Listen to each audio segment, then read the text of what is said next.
Would you be adverse to me turning on the front yard water? Good. The construction crew is going to need water. We'll crack it open and later on you can run through the zones and get all the air out. There are 2 valves at this location on your map. The valve on the golf course side feeds the range tee.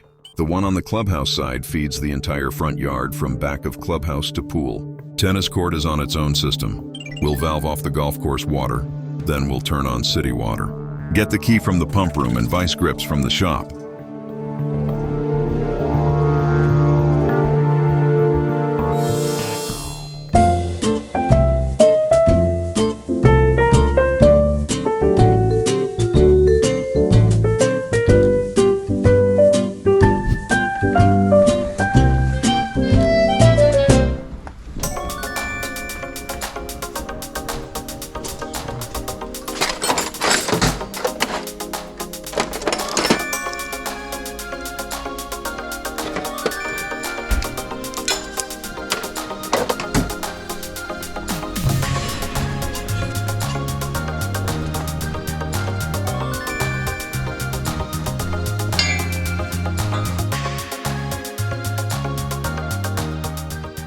This valve on the left goes to front yard.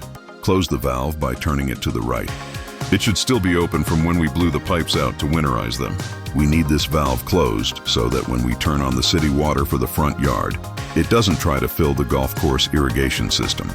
Good. Let's head over to the city water valve.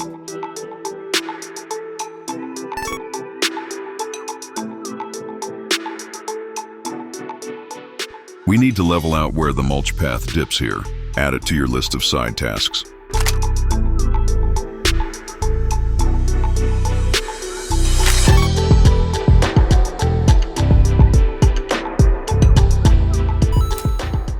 This is where the city water enters our system. Get your vice grips so we can get this lid off.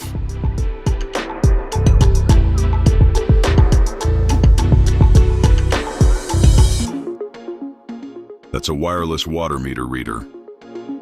See that loop where you could put a lock? That's for the city to lock your water off if you don't pay your bills. Since it's in a position you could put a lock through it, it's currently off. Get your valve key and crack it open. There is a backflow device attached that prevents our water from entering the city lines. We're pushing water into a system that's full of air, so we need to get a quill in to let air out.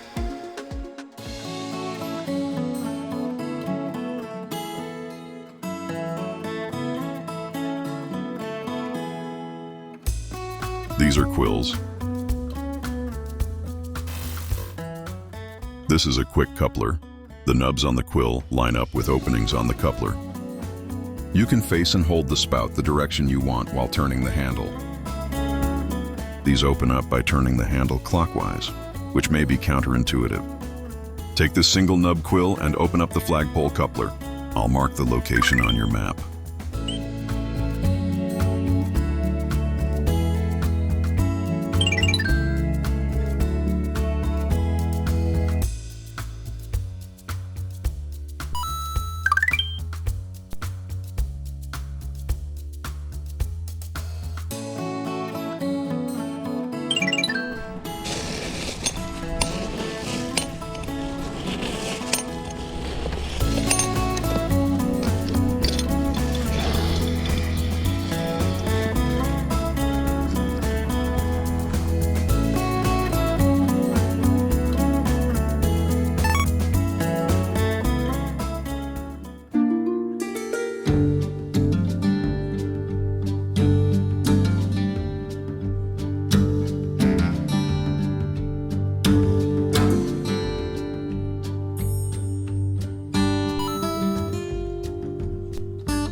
What are you doing?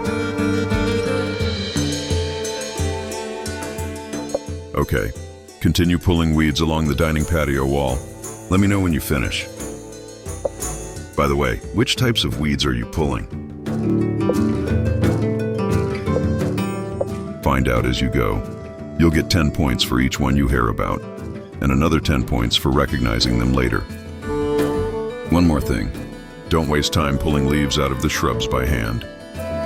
We have blowers for that. Slow it down. Let me scan and identify that plant. Pennycress. Field pennycress, Thlasby arvens, also known as stinkweed, is a fascinating plant with multiple uses and ecological traits worth noting. Germination. Field pennycress seeds typically germinate from late summer to fall, or sometimes early spring, depending on environmental conditions. It's good you're pulling it now before it's gone to seed, otherwise you'd be dropping thousands of pennycress seeds in the bed. As a winter annual, the seeds often prefer cool temperatures to initiate germination, which allows the plant to establish in time for overwintering and completing its life cycle in spring. Toxicity. Pennycress seeds contain glucosinolates, compounds that can make it toxic to livestock, particularly when consumed in large quantities. Its pungent smell hints at its chemical defenses, which deter animals from trying to eat it. Uses. Field pennycress is gaining attention as a biofuel feedstock. Its seeds are rich in oil suitable for biodiesel production, making it an attractive option in sustainable agriculture. Cover crop. As a winter annual, it is used in no-till farming systems to prevent soil erosion, improve soil health, and suppress weeds during off-seasons. Phytoremediation. Pennycress can accumulate heavy metals, making it useful for cleaning contaminated soils. Food. While not widely consumed due to its bitter taste, some studies explore processing methods to make its oil or meal more palatable. Ecological role. Pennycress is considered a weedy species in many regions, but it also provides early season resources for pollinators like bees when other flowers are scarce.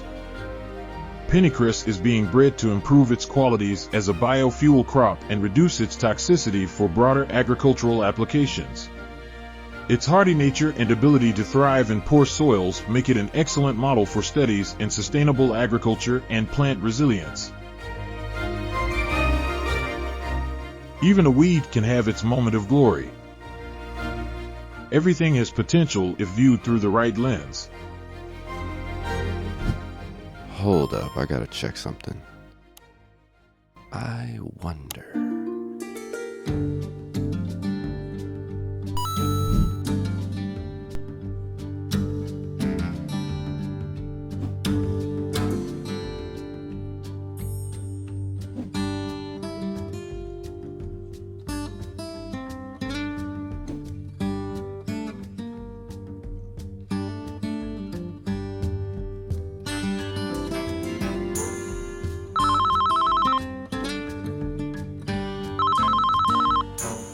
What are you doing?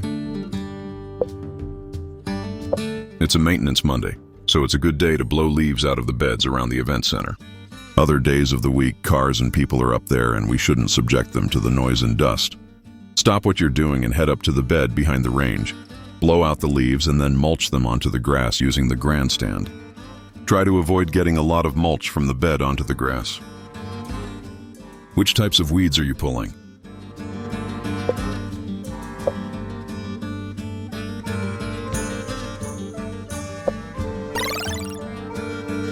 Good.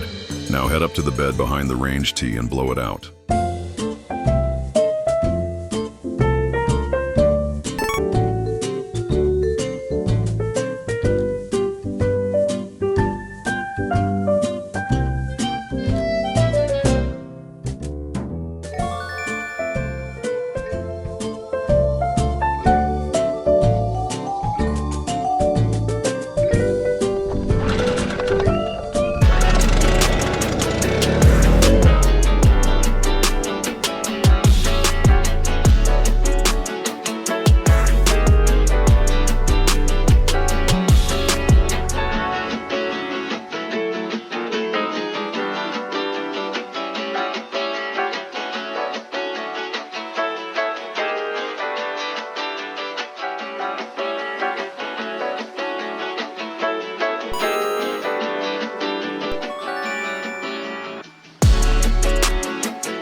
Before you take out the mower, always check the oil. Wipe off the dipstick completely, reinsert it, and check if the oil is full.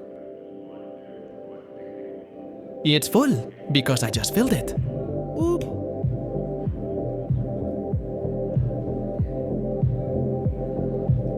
Uh-oh, the ignition is not working. The left motion control lever is a bit loose. Pull up on both control levers and try again. That's better. Take off the parking brake and carefully steer out of this spot.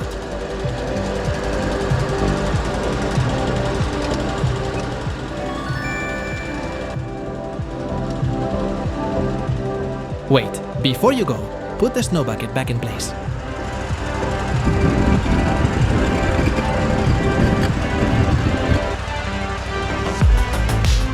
Keep machines in low throttle until you get outside. This reduces noise and air pollution in the shop.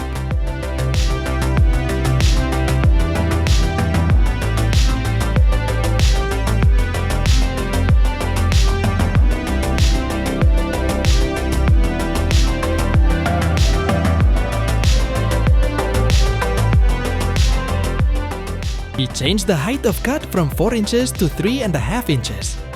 To engage the mower blades, push both control handles down and pull up on the PTO switch. Keep the handle squeezed downward while pushing them forward to keep the PTO engaged while driving. No.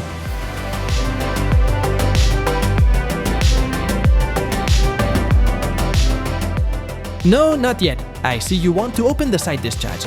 Keep it closed for now, so the leaves stay mulching under the deck and not blowing out.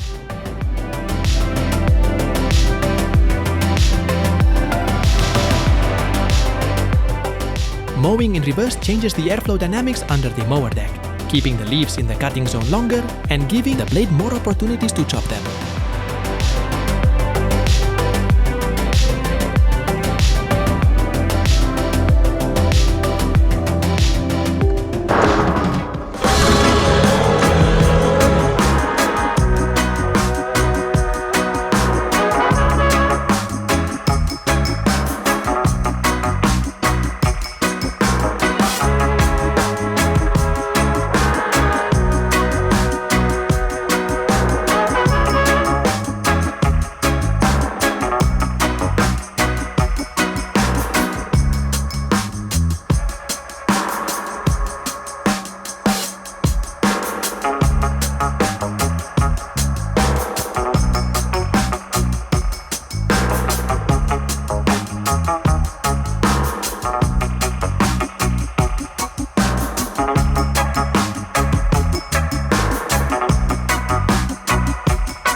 Wait, dude, turn it off!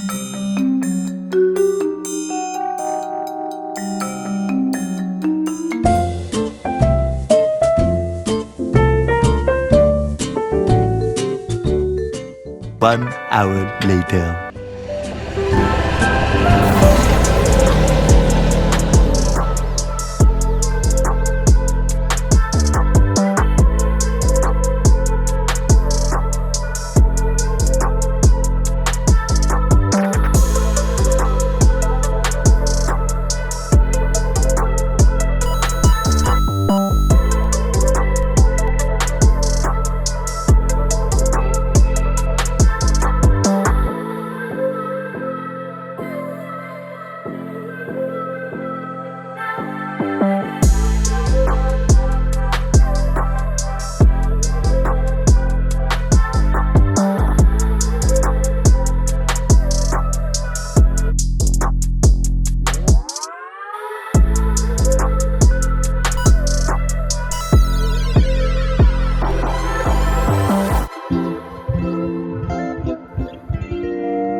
shredded and left on the grass, they undergo a natural breakdown process involving decomposers, which are organisms that specialize in recycling organic matter.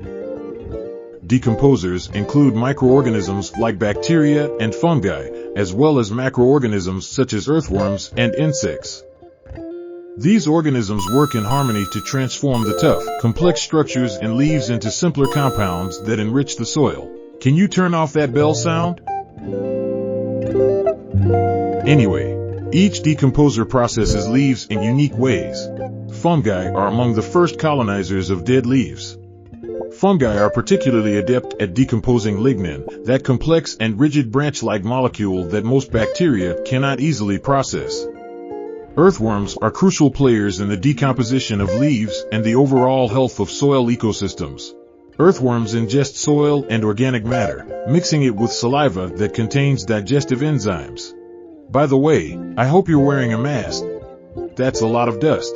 Leaf dust often contains fine particulate matter, molds, and fungal spores. Inhaling these particles can irritate the respiratory tract, leading to coughing, sneezing, or a sore throat.